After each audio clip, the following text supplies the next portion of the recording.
Today, I want to discuss a very sensitive topic, which is about the fact that why the hell there is so many companies in starting a transformation and not succeeding. So according to the 2021 study by McKinsey, 70% of corporate culture transformation initiatives fail. And there are many reasons for that. So we can say that there is the lack of alignment with business strategy. We can say that there is the fault of leadership because there is lack of commitment, employee engagement, lack of communication, measurement. Well, the truth is that it's unclear for any corporations to know how to start and do it right. And there is no like secret recipe to start, but it's something that is quite adaptive to the situation of the corporation. And today, I wanted to have a guest who has really in-depth knowledge and has done some research about what companies are doing. And by the way, he's the author of the book, Jumpstart Your Workplace Culture, a roadmap for igniting high performance. On top of that, so Eric Stone, my guest today, he is the founder of ClearPath Venture. He specializes on guiding leaders and businesses to navigate into their path to success, specifically about the transformation. He brings with him more than 26 years of experience working for a well-known company that has approximately, if I remember correctly, 60,000 employees, where he was leading, even more, right? Where he was leading as a regional vice president. Eric Stone, I'm so happy to have you with me. And I remember that in the initial interaction that we had prior to this recording, it was already quite fitting, and I was quite impressed about your wealth of knowledge on the topic. Eric, so I wanted to kickstart by asking you a couple of things that leaders might not know, and they either believe like the usual blah blah that there is, the usual fluff that there is around how to build a workplace culture, how to start, and I want to understand what is true or what is a myth, or if there is something that it is in the middle, neither one or the other. And I have a couple of questions to kickstart the topic. Is that right for you? Ivan, I'm ready to go. Thanks for having me. Eric, it's a pleasure, really. So the first topic is about the fact that is it true, in fact, that the impact of work culture on the business, on the outcomes of the business, has never been measured, that we don't know that there is a correlation between business impact and having a great culture, and that is only the good beliefs of people who have been fighting during the hippie times, and they believe that in a better world, but there is no real business outcome. What is your take on that? So I would say it's I guess partly true. So I think organizations measure pieces of workplace culture. For example, everyone has heard of engagement surveys and things like that. And engagement, high engagement, the key is it does lead to strong business outcomes. So if you do any of the companies like a Gallup and you use them for engagement, you will see those top tier corporations who have great engagement do lead to strong business outcomes. Increase, I think it's up to 10% in customer loyalty and engagement, and 18% in productivity with sales, and it reduces absenteeism. And there's a profitability up 23%. And so that is a component, and that's why it's partly true, but there are other things you should always consider. I guess it would be like if you ask, do you love your partner? And how do you measure it? And it's just become so choppy and tricky. The one thing I talk about in the book are these 6 points of inspection. Engagement is kind of a double weighted category of my 6. But so it's a partly true. There are just many components that create a very high performing organizational culture. Okay, that is super interesting. I hope that we will have the time to dig a little bit on this component. Let me tell you a little bit another question. So people, the employees, need to be told about the new culture through regular in-class trainings and manuals. So telling them what to do is the solution to do this transformation. Is that true or a myth? So So again, I'm going to go right down the middle and say, I mean, it's partly true. So when you think of training and the importance of these check-ins, that is unbelievably critical and a lost art. When you think about what culture is about, it's about behaviors, and you can actually train, coach, and develop strong behaviors. And so there has to be settings along the employee journey where there are touch points that you're talking about these behaviors. It's kind of that lather, rinse, repeat approach. And check-ins are critical to follow up on your training, kind of like a reflection log, a learning log, something that makes me not only get trained on it, but apply the training. But you have to go back a little bit, of course, for the hiring process, which is a critical component. And what are organizations doing to truly, what I talk about is hire for match of their organizational culture. When you hire great people, it is amazing what can happen. Matter of fact, some of those great employees might get away with less training. Not that that's what you'd want to do, but it starts really on the hiring for match. Training and check-ins are a critical component. And then it really goes into are there quarterly reviews, a yearly review that reiterate the initiatives that you're trying to push through your organization and drive the same behaviors throughout. And so once you make an organizational change on a behavior, you have to insert it into your training, your reviews, your check-ins. So it's partly true. I love what you say because I truly believe that this part is essential. So training, so if we look at it from the traditional point of view, it has been a pass on of knowledge where you don't have the time to practice behaviors. And as you said, you cannot change culture if the behaviors are not practiced, and maybe where there needs to be a little bit of feedback for people to know if they are going to the right track of their practicing the right behavior. And sometimes it has to be situational, in the sense that it needs to be personalized to the place where you are. So in order to reflect on how are you going to express these behaviors, like if you are an accountant versus a sales person, how are you going to express, for instance, I don't know, collaboration? So it's not the same type of behaviors, and people need a little bit of hints, triggers, also in order to start doing this behavior. It's super essential. And the other point that I really loved is that if you are hiring the right people, the right match of people aligned with the culture that you have or you want, then it's going to be less of a hassle, less of an effort to convert or to modify slightly the behaviors. Now, Eric, this story about hiring because there is a match, it looks awesome, but in reality, some people may say, "Huh, but we don't have the right assessments to do that." Because sometimes in an interview, so we either know how to mime certain behaviors or to demonstrate, or we know how to answer in order to demonstrate that we have certain values or that are aligned with the culture. Sometimes it is easy to fake, and then the more you become senior, the easier it is to fake, by the way, because we already know what is expected from us. How do we really spot that you and me are aligned in the same, we are in the same wavelength? So yeah, such a great question. And so I think a few things have to happen. I think number one is there has to be, to your point, what are the questions that are asked that are going to truly get the typical versus optimal response? The art of an interview, because most people go in, Ivan, as you know, and they're at their best. They're not trying to be at their worst. So they're going to be potentially the best that they're capable of being. And so you have to figure out in your organization, what are those character questions? What are those things that are going to allow the employee to be put at ease and to deliver truly who they are? I like simple questions. One of my favorite questions to truly understand who people are after I put them at ease in the interview of kind of explaining the process is, tell me your story, Ivan. And I leave it completely blank, and I allow you to tell me and go wherever you want to go. And wherever you go is usually what's important to you. So if you start talking about your passion for business and your love of training, whatever it is, I'm going to kind of get a little bit of an insight of who you are. So that was one simple thing. I used to have a character test. I would have my HR manager or my executive assistant would introduce themselves without their position to the applicant.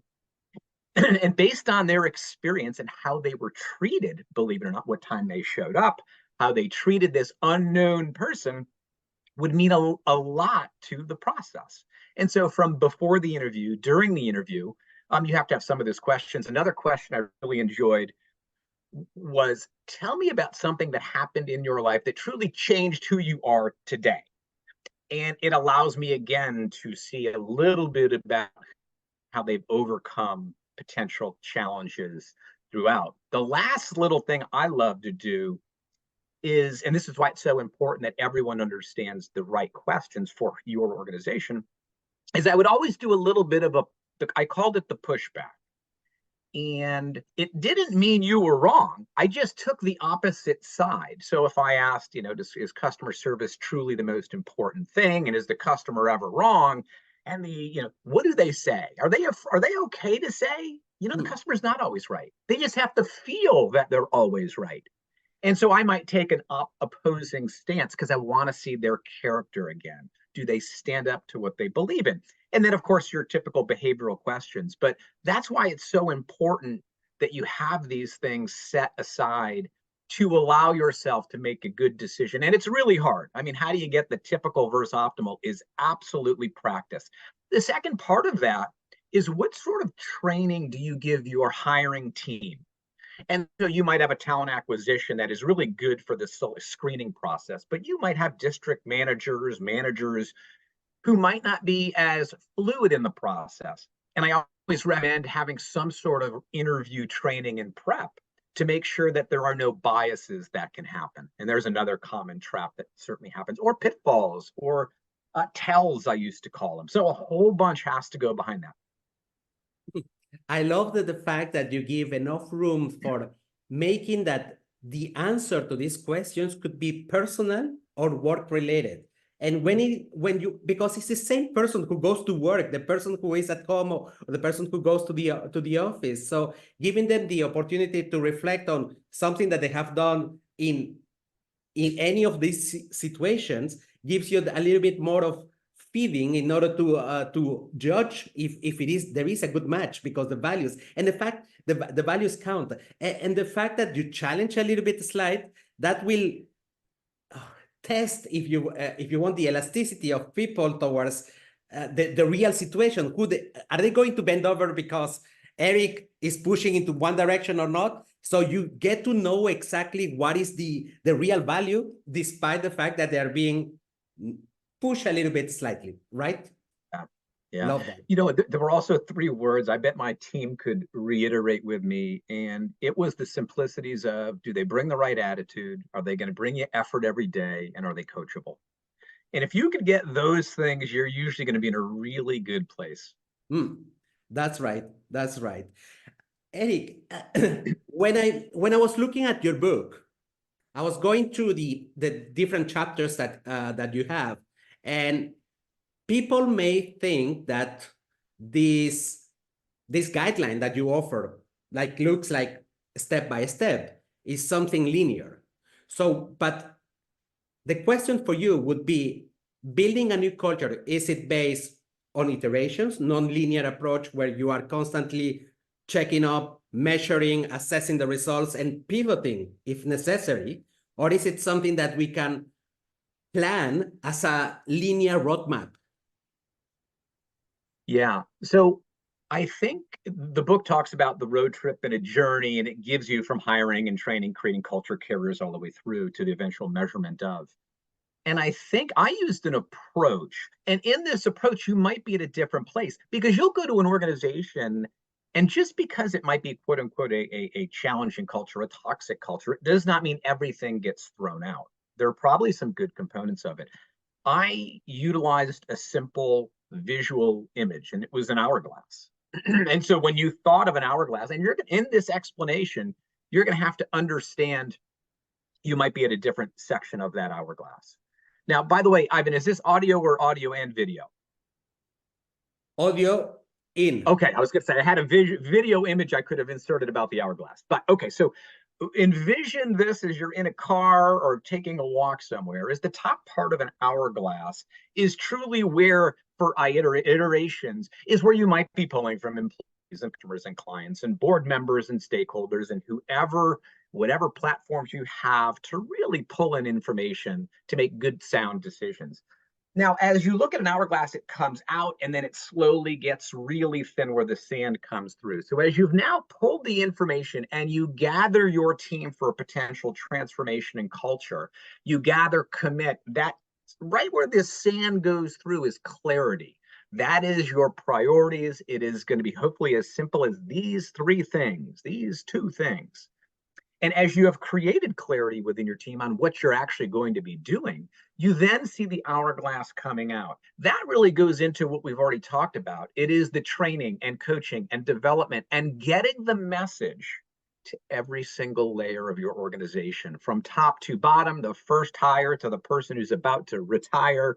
It is put in, as we talked about, into your reviews, those behaviors that are going to guide the decisions we make that will give you the right outcomes, great outcomes, hopefully.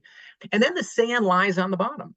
And that's the assessment part. That is where whatever your assessment tools are, I talk about a 6-point inspection in the book, but you will then assess the health of your organization. Now, in an hourglass, if you could also envision this, there's usually potentially two things or two pillars on each side, especially if it's decorated nicely. One side, mission, vision, values. The other side, policies, procedures. These are really important because those are going to be your guiding boundaries between how decisions are made. And so when I look at what you can do is, if you could take the hourglass, now it's called an hourglass. In the word hourglass, there's a special word called hour, O-U-R. It's together we're going to do this. It is not an eyeglass that me and you are both wearing. It's not about the eye.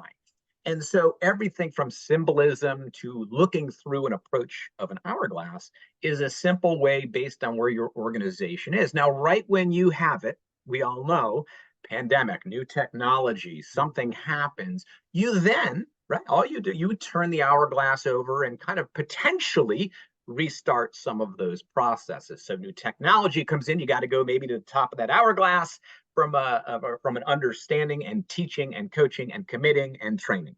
And so, that's a simplistic version of it. What I liked it is that it is an iterative process. It is based on assessing the outcomes of what you are going to be inputting.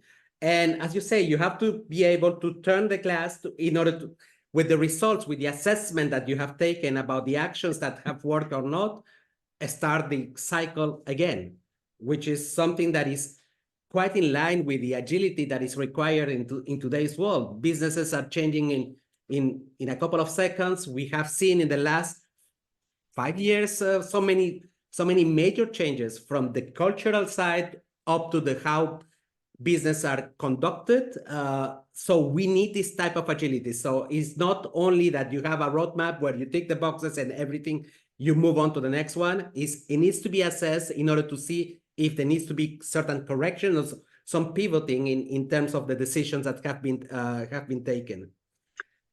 Ivan, I'd almost compare it to, you might read a great book on getting in shape.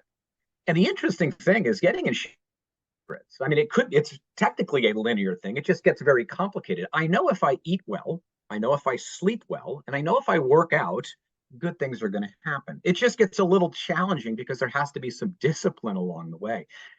Same with building culture. It never ends. I mean, I think that is some of the struggles people have to understand. Very similar to personal brand, Ivan. So personal brand is what people say about you when you're not in the room. Culture are the behaviors that happen when leadership is not in the room. And so it is this constantly evolving thing you have to stay very close to. Tell me, in terms of, as we have been speaking a little bit about how the assessment of the current situation, one of my questions to know if it is true or myth, it would be about asking the questions about where do we stand in terms of culture and performance of the organization only to managers. Is that something that works or not in order to drive a change on culture? Is only to managers. So instead of asking everybody, we will ask only to managers because they know about culture and they know about performance. Yeah, again, that's another partly true, because I'll give you an example. Whether it's an organization I've assisted or organizations I've helped lead, it was really important to get what they would call, of course, diversity of thought and position. And so if we just rely on managers, well, that's really important. Those are your what I call culture carriers. Those are the people you'd bring together potentially to really get the feeling of what's going on below them and potentially even things they're seeing above them. So it is a critical component, and managers are a unbelievably critical part to building a high performance culture. It is the reason, from an engagement standpoint, it is the number one reason people stay or leave is their immediate supervisor. And believe it or not, I heard a recent stat that a manager is more impactful to the health of their team than their primary care physician. So, I mean, it is an unbelievably powerful position, but there does have to be some information pulled from someone who's 2 months in, and 9 months in, and 12 months in. So it is partly true that yes, managers are a huge component. Might start with leadership's vision. Managers help create an easier path, but you'll need a little bit more too. That's right. Eric, so tell me, do companies really need consultants in order to start a cultural transformation? I hate to say this being a person who consults, but I got to be honest. I joke around a lot where I'll talk to someone and they want to talk about maybe designing an engagement strategy. And I say, hey, listen, the cheapest version of this, it costs $29 and it's called Jumpstart Your Workplace Culture. Like, get your leadership team, start with that. I don't need any more. I'm telling you, you go follow some of those. There will be some things that resonate. Now, is there value to other viewpoints who are a little further away from the circle? Of course. It's the same reason why companies have an outside company get an engagement survey, a pulse survey, whatever survey you're trying to do. They get a third party because people feel it's a little bit more anonymous. And so I hate to say it, I don't think you need a consultant. You can do it. I think there's a lot of benefits to having some help.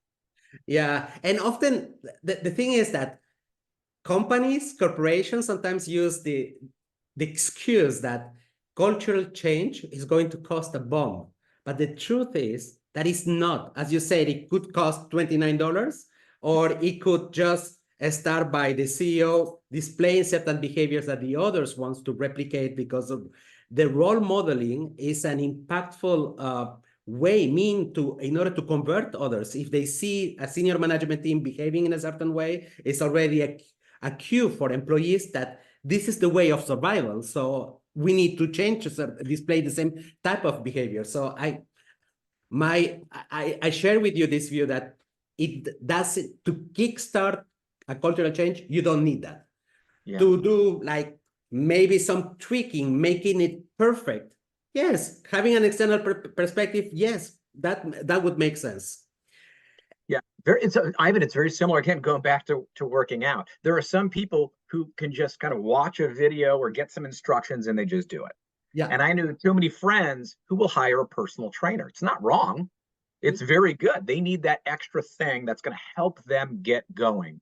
The interesting thing about cultural change are the cost. In my opinion, it's just the cost of thinking and acting and doing, because you should be doing this stuff. I talk about 5 factors of engagement a lot.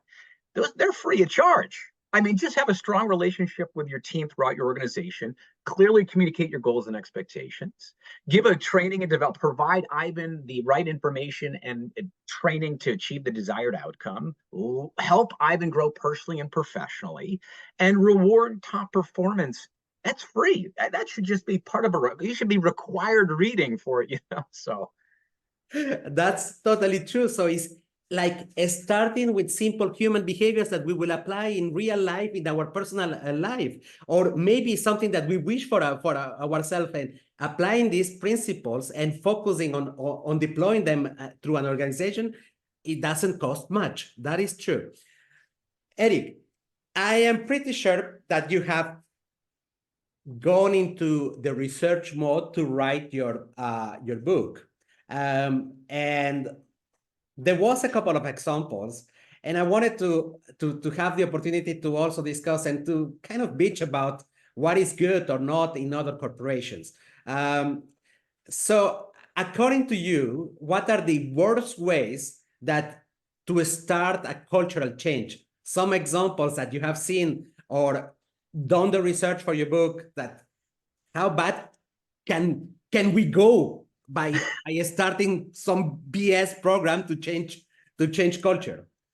Number one is assumptions. You cannot just assume that you know what's going on without really that top of the hourglass and pulling. And number two, they convey. So I talk about an ABC method of communication. So A is great organizations amplify the message and get it to all levels. They also really know how to buffer and become a distraction catcher to avoid, as I would call, avoid the noise that goes on. The ones who seemingly assume that they can just convey it, so assuming, and then they just convey the information, meaning I'm going to pass it along and it'll just solve itself. I've seen organizations who they'll come up with a really good training module. It might be they might be in the healthcare space and they're trying to get individuals to be more empathetic, which is a critical skill, is vicariously understanding what Ivan is going through. I've never been through it. I'm vicariously learning this experience through you. And they'll just do this training that is sent out to leaders and it ends. And they just assume it's going to trickle through the organization. It's hard work to get these messages. So the mistake is they pass it along and think it's just going to work.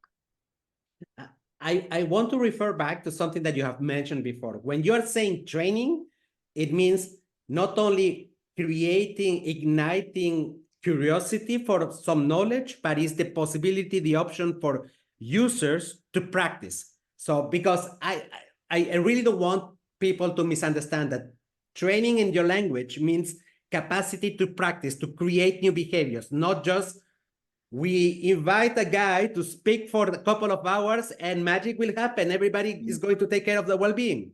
Such a great point, Evan. I'm glad you clarified that. I mean, there's so many different points of training. Yes, there is the training where someone will go and deliver training on empathy, for example. But the true usual magic, especially if you're in a customer facing, if you're in brick and mortar stores, is that manager level showing, observing, and shaping behaviors as they go along. I used to call, we all make 100 decisions a month. And Ivan, how many of those is our team passing along at the local level, not at the headquarters or corporate location, or with their team? Maybe it's in a virtual setting where they have a huddle every Friday to go over some of these things. So thanks for sharing that. Yes, such an important part is what's done locally versus the assumption of training is someone's delivering a class. Exact. Do you have any good examples, like even throw some names of companies who have been successful at changing that culture? Yeah, and I want to stay away from the names everyone's heard of. I think since the pandemic, there's been so many amazing stories. Everyone's had, I want to give the little restaurant in Toledo, Ohio, or in Connecticut somewhere, who had to change the way they either coach and develop, the way they have people coming in. Is it virtual? Is it hybrid? Is it not? Changing policies and procedures to make things just work, becoming very adaptable. The two I briefly talk about because there were situations that they had to really look into. One was when you looked at what someone like a Dick's Sporting Goods had to do. So all of a sudden, unfortunately, there was the Parkland shooting in Florida that unfortunately a lot of individuals were killed. And they had to make a decision because they had to decide to seize the sale of assault style rifles and high capacity magazines, which was a part of their functioning business. And they had to take a social responsibility to what was going on. And they took a bit of a stand, even though it was going to sacrifice some money. And so that was an interesting one. And of course, people remember Starbucks, a very well-known company. But what ends up happening is two black men were wrongfully arrested in their store. And what Starbucks, they knew they messed up. They decided to close, I don't know how many thousands of stores, to do racial bias training. And they had to pivot to say, we clearly made a mistake. We need to ensure that we discuss this matter. They weren't assuming anything. They didn't just convey the message. They really dug in. And then there was a recent, my nephew just started with a company called Abercrombie and Fitch. I don't know much about it. I know there was a Netflix special about, I think it was specifically what they were doing wrong from hiring practices Yes. and many, many other things. But from what I've been told, and I haven't done too much research on it, but based on his decision to start, they've made a really nice transformation based on how they have addressed these diversity and inclusivity issues from their appearance policies, which were people who looked like me, except I don't have six-pack abs, they had to make some changes about their marketing campaigns and who they were attracting. So, but there are so many smaller organizations who have to make these pivots. And the key is matching your values. Remember your values and are you truly living and executing? This part that you have mentioned, the biases, made me think about the importance that has taken the understanding of human psychology in the workplace. Um, if, despite the fact that, let's say, a good 60% of HR people have a background in psychology, either partially or completely sometimes, 5 years ago, it was very seldom, and maybe one of the reasons why HR had a little bit of sucky reputation, it was that they weren't using this ability to understand human behavior in order to map, shape new behaviors. And suddenly COVID happened, and a lot of people has waken up their psychologists, and there has been also many books that rely on human psychology, behavioral science in order to change behaviors or even work on biases, because it looks like easy, but it's the most difficult thing that human beings can do, to fight against something that has been formatted for so many years. Even a challenge for me for certain things. Uh, what's your feeling? Is psychology going to be one of the major contributors to change in the workplace? Is it going to be used more in the coming 5 years?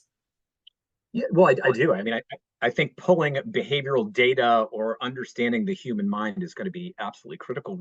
I'll tell you, some of my best salespeople, believe it or not, and when we were hiring for some entry level positions, were those who had a psychology background. It was Mm, kind of that Robert Cialdini kind of approach where he has yes. these sciences of, he called it the six sciences of persuasion.